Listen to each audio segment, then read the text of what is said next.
Welcome to the Virtual Classroom Coach, a channel to discover and share everything there is to know about virtual classrooms and more. Now in this video we're going to take a close look at whiteboards in Zoom, how to activate them, use them, save them and reshare them. Whiteboards are a great way to collaborate, maybe problem solve or brainstorm or just have fun, and with just a little bit of prep and some Zoom know-how, you'll be introducing a feature that will really bring your sessions together and encourage peer-to-peer sharing and learning.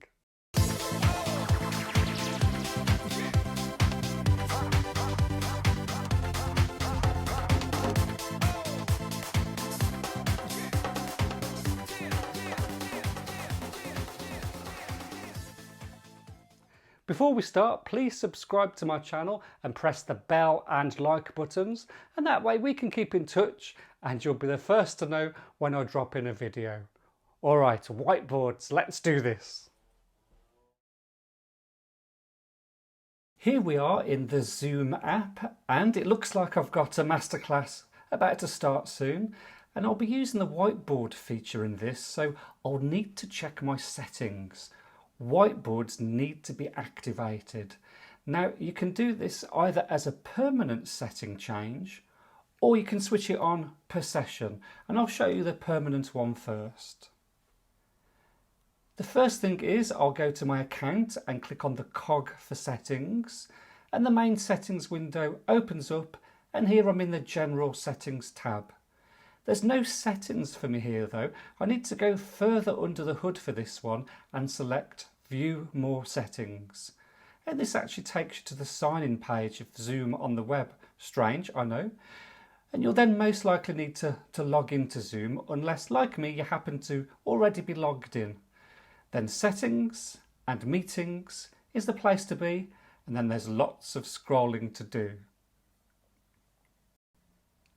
And now we're here, the first thing we need to check is that annotation is toggled on, because without that the whiteboard will stay just as it is, a whiteboard. So the activation of annotation will allow us to use the various stationery items to draw, write and stamp on the whiteboard. And here I also choose allow saving of shared screens with annotations, as this means that any shared work can be saved as notes by any participant.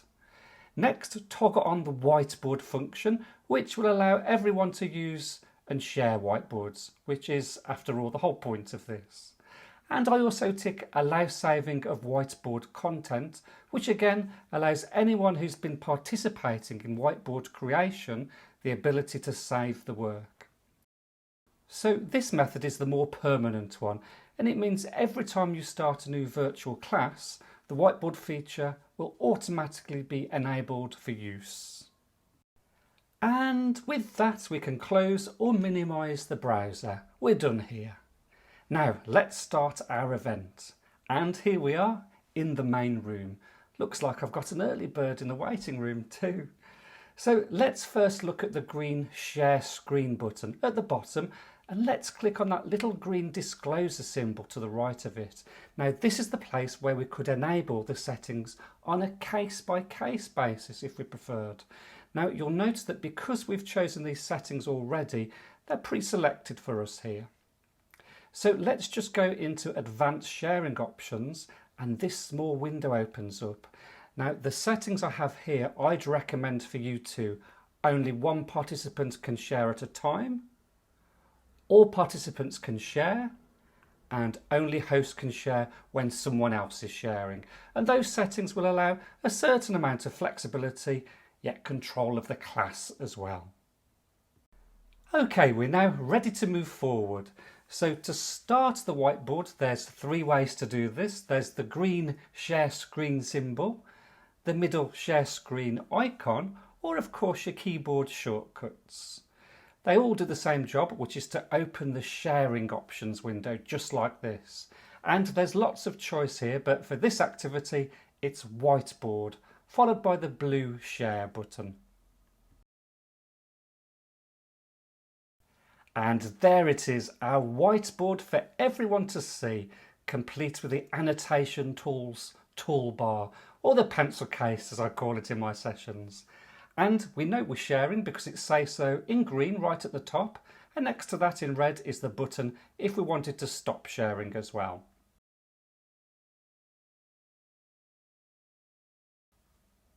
Now it's about time I let in Billy from the waiting room, so here's me giving Billy an idea of how the tools work. I show him the stamps, the text box tool,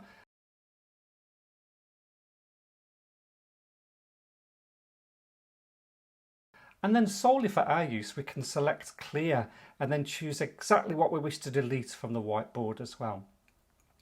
And this select tool, by the way, accessible via the toolbar, first tool on your left, is really useful. It allows you to select any annotation and order it or move it around the screen. Really handy if things start to get a bit messy with lots of participants. Hold on, we've got my other delegate in the waiting room as well. Let's let Jack in.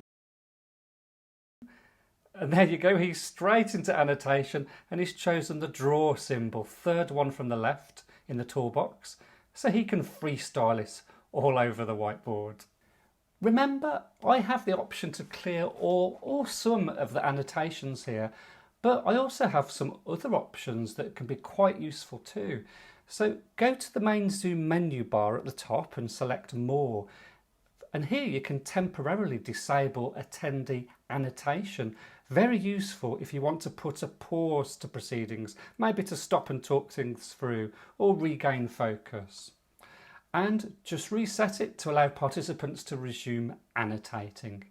And the other really useful one here is Show Names of Annotators, which overlays their names onto the whiteboard as they type. Note this feature means everyone can see the annotator's name, not just you, so use that one with caution. Here's the select tool activated, which means I have the power to be able to select any items and move them around the whiteboard. Also, the spotlight symbol there's a digital laser pointer pen there, which can be really useful if wanting to point things out to the participants. By the way, if you've run out of space on your whiteboard, well, have you noticed that little symbol bottom right? It's a little rounded square with a plus. That actually allows you to open another whiteboard within the same session. You then get a set of arrows either side of it, which allows you to move between your whiteboards as much as you want. So let's say for now we've finished with the whiteboard. Saving it is such an easy step. In the same annotate bar, there's the save button at the far right, so just give that a push and straight away you can see it alerts you that it's saved and also allows you to find it in the Finder straight away. And no matter what computer system you use, you'll generally find they save it in the Zoom folder available on your device as a PNG file. So let's open it up and check. And yes, there it is. So you could even reshare this in the usual way by sharing your desktop or by sharing an individual program that's loaded up the image. In the case of a Mac, that's Preview. So you could go into another group discussion about this and even annotate even more on top of it. And that's it. Whiteboards in a nutshell. A much underused function in virtual classrooms, yet one that really embraces the collaborative nature of the platform and one that promotes the feeling of community as everyone gets stuck in to share their thoughts and ideas. So if you've liked this video, please press the subscribe, like and bell buttons below, and that way we can keep in touch and you'll be the first to know when new content lands. Also, why not browse my other videos right now? But until then, as always, thank you so much for watching.